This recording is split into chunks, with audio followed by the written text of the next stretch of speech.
कल्पना गर्नुहोस् त तपाईँ कुनै यात्रामा हुनुहुन्छ। त्यतिबेला अचानक टाउको नभएको कुनै जीव आरामले हिँडिरहेको भेट्नुभयो भने तपाईलाई कस्तो महसुस हुन्छ होला? सायद तपाईलाई थाहा नहोला, यस धरतीमा कति यस्ता जीवहरू पनि छन् जो आफ्नो शरीरबाट टाउको छुट्टिँदा पनि लामो समय जीवित रहिरहन सक्छन्। अझ तपाईलाई यो सुन्दा अझै अचम्म लाग्ला, यी मध्ये केही जीवहरूलाई त कतिपय मानिसहरू परिकारको रूपमा पनि मज्जाले खाने गर्दछन्।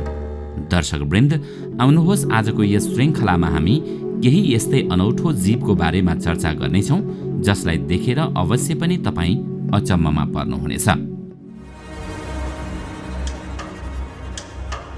यदि तपाईँ मांसाहारी हुनुहुन्छ भने त झन् तपाईँले यो दृश्य अवश्य नै हेर्नुपर्ने हुन्छ, किनकि यी जीवहरू हामी खानाको रूपमा पनि लिने गर्छौँ।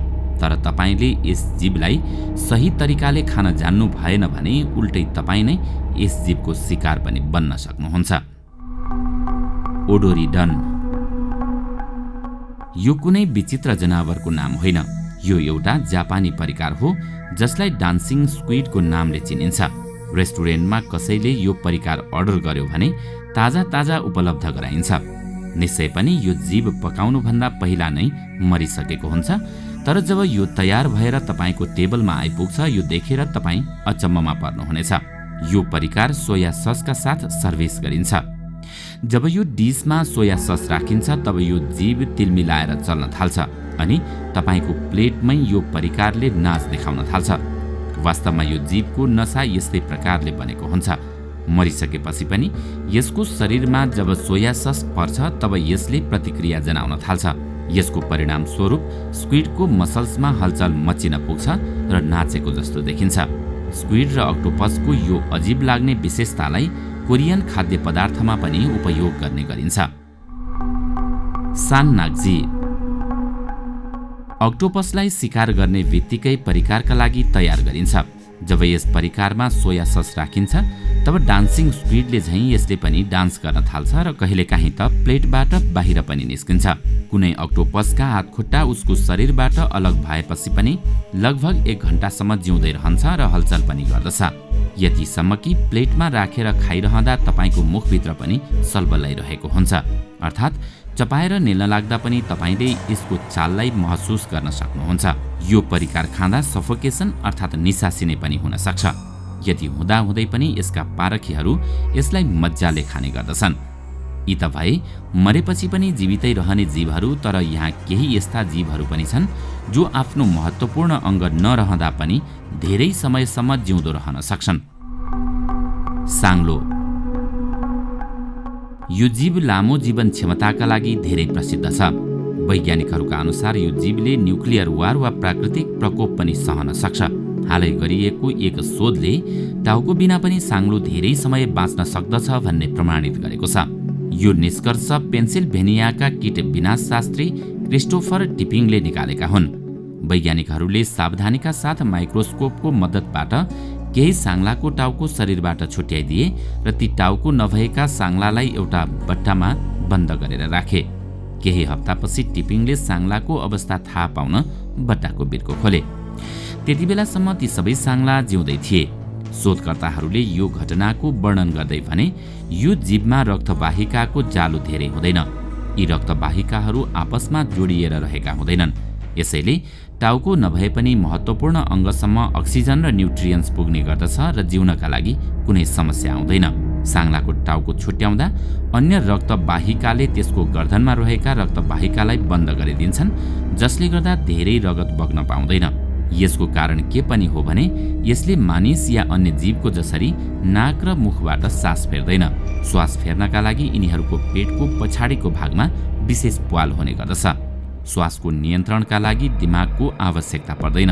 कुनै साङ्लाको उच्च जीवन क्षमतामा त्यसको आहाराले पनि सहयोग गरेको हुन्छ। यदि कुनै साङ्लोले एकपटक पेटभरि खान पायो भने त्यो हप्तौं दिनसम्म पनि जिउँदो रहन सक्दछ। फ्रुट फ्लाइज शोधकर्ताले गरेको प्रयोग अनुसार फ्रुट फ्लाइज पनि टाउको बिना केही दिनसम्म बाँच्न सक्दछ। टाउको बिना बाँच्ने मात्र होइन, सामान्य जीवनशैली नै जिउन सक्छ। यिनीहरू हुर्कन्छन्, बढ्छन् अनि तीव्र गतिमा उड्ने पनि गर्दछन्। प्रयोगकर्ताहरूका अनुसार बिना टाउको पनि फ्रुट फ्लाइज कुनै सामान्य फ्रुट फ्लाइजका तुलनामा एकदम सिधा उभिने गर्दछ। यी फ्रुट फ्लाइज आफ्नो विशेष संरचनाका कारण टाउको काटिएर पनि जिउँदो रहन्छन्। यिनीहरूको शरीरमा केही एक्स्ट्रा दिमाग पनि हुने गर्दछ। अझ तिनीहरूको छातीमा पनि महत्त्वपूर्ण अङ्ग लुकेका हुन्छन्। यसैले आँखा नभएर पनि यी किराले प्रतिक्रिया दिने गर्दछन्, रियाक्ट गर्दछन्। यिनले कुनै पनि लाइट सोर्स या ऊर्जा स्रोतलाई पनि देख्न सक्दछन्। यिनीहरूको शरीरमा लाइट सेन्सिटिभ सेल्स हुन्छन् जसले यिनीहरूलाई आँखा नभए पनि देख्न मद्दत गर्दछन्। यी त भए साङ्ला र फ्रुट फ्लाइज अर्थात् फलमा बस्ने झिङ्गाको विशेषता। तर वैज्ञानिकहरूले यस्तै विशेषता टोड अर्थात् विषालु भ्यागुताहरूमा पनि भेटेका थिए। टोड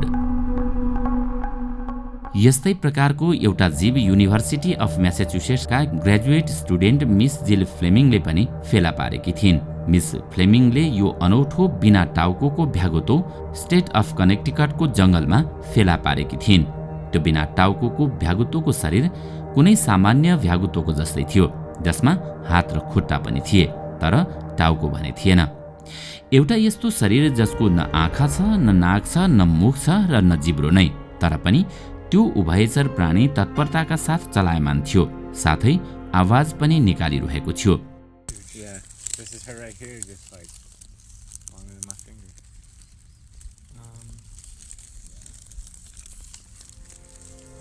झन् यसको आवाजले त वैज्ञानिकहरूलाई नै चकित बनाइदियो। मिस फ्लेमिङको भनाइ थियो कुनै दुर्घटनाका कारण यसको टाउको शरीरबाट छुट्टिएको होला। उनले यो भिडियो ट्विटरमा पोस्ट गर्दै मानिसहरूको धारणा जान्न चाहिन्, जसमा केहीको भनाइ थियो कुनै भोको मुसाले त्यसको टाउको खाएको होला, अनि केही मानिसहरूले भने कुनै झिङ्गाले भ्यागुताको टाउको भित्र वा माथि अन्डा पारेको हुनुपर्छ, जसका कारण खतरनाक लार्भा निस्केर यसको टाउकोमा गयो होला। यस्तै अरू पनि प्राणी छन् जसमा यस्तै अविश्वसनीय घटना हुने गर्दछन्। टर्टल हर्ट यस्तो अतुलनीय क्षमताका लागि कछुवाको मुटु धेरै नै प्रसिद्ध छ। यदि तपाईले कुनै कछुवाको शरीरबाट त्यसको मुटु निकाल्नुभयो भने त्यो मुटु 5 दिनसम्म बाँच्न सक्छ, त्यो पनि सकुशल धड्किँदै। वास्तवमा रेप्टाइल्सको मुटुमा स्वयं पेसमेकर हुने गर्दछ, जसले गर्दा तिनीहरूको मुटु शरीरबाट छुट्याएर निकाले पनि 5 दिनसम्म धड्किरहन्छ। टाउको बिना बाँच्ने साङ्लो, झिङ्गा र शरीर बिना बाँच्ने कछुवाको मुटु यी सब हाम्रा लागि हानिकारक छैनन्। तर यो दुनियाँमा यस्ता प्राणी पनि छन् जुन मानिसका लागि निकै हानिकारक साबित हुने गर्दछन् र यी जीवहरूबाट हामी सचेत रहनुपर्छ। यिनीहरूले डसेर आफूभित्र भएको विष हाम्रो शरीरभित्र पुर्याइदिन सक्छन्। अहिलेसम्म हामीले साङ्ला, झिङ्गा र भ्यागुता लगायत अन्य जीवको बारेमा कुरा गर्यौं जो टाउको बिना पनि धेरै समय जीवितै रहेका थिए। अब पर्खनुहोस्, यहाँ हामी टाउको बिनाकै अर्को जीवको बारेमा बताउनेछौँ जुन थाहा पाउँदा तपाई पनि एउटा खतराबाट बच्न सक्नुहुनेछ। स्नेक कुनै समय एउटा माली आफ्नो बगैँचामा सरसफाईको काम गरिरहेका थिए। त्यहाँ उनको भेट एउटा विषालु सर्पसँग भयो। ती मालीसँग हातमा साबेल थियो। उनले नहडबडाइकन साबेलले हानेर सर्पको गर्दन काटिदिए र त्यो सर्प फाल्न भुइँबाट उठाए। जब उनले सर्पको काटिएको टाउको उठाए तब त्यस सर्पको काटिएको टाउकोले उनलाई डसिदियो। डस्दा सर्पले आफ्नो मुखमा भएको विष ती मालीको शरीरमा प्रवाह गरिदियो। विषका कारणले उनका आँखा बन्द भए अनि उनको शरीरको आन्तरिक तन्त्रिकाबाट रगत बग्न थाल्यो। त्यसपछि उनलाई त्यस विरुद्धको 26 डोज औषधि दिइयो, जबकि सामान्यतया सर्पले डस्दा 1 देखि 2 डोजसम्म दिने गरिन्छ। डाक्टरहरूलाई उनी बाँच्छन् कि बाँच्दैनन् भन्ने डर थियो। उनको शरीरमा बिस्तारै बिस्तारै सुधार देखिन थाल्यो। उनी ठिक भएपछि डाक्टरले उनलाई बताए सर्पले आफ्नो दाँत र गर्दनमा विष राख्दछ, त्यसैले त्यसको टाउको काटिदिए पनि त्यसले आफूभित्रको विष मानिसलाई डसेर बदला लिन सक्छ। सर्प आफ्नो गर्दन काटिएको 1 घण्टा पछिसम्म पनि जिउँदो रहन सक्छ। त्यति बेलासम्म उसले कसैलाई डस्न पनि सक्छ। जोम्बी चिकेन हुन त यस कुखुराको बारेमा हामीले यस अघि नै एउटा भिडियो बनाएर हाम्रो अर्को युट्युब च्यानल अल हिस्ट्रीबाट प्रसारण गरिसकेका छौं।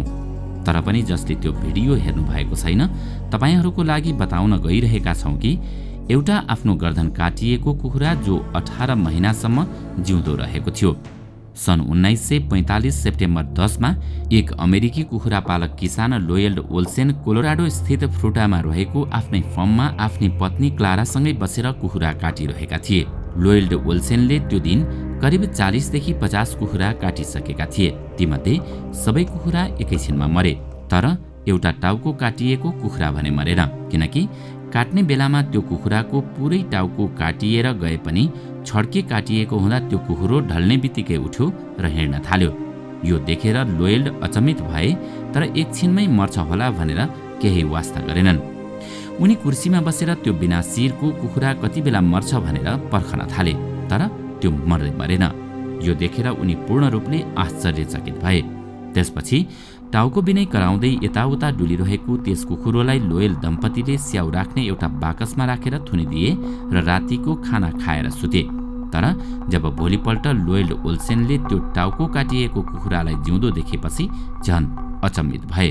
यो सबै देखेपछि उनी त्यस कुखुरालाई फेरि पाल्ने निर्णयमा पुगे र त्यस कुखुराको नाम माइक राखिदिए। उनी माइकलाई खानेकुरा पनि एक सिरिन्जको सहयोगले दिन थाले, जसकारण त्यसलाई बाँच्नका लागि कुनै कठिनाइ भएन। त्यसको रक्तस्रावको क्रम पनि रोकिसकेको थियो।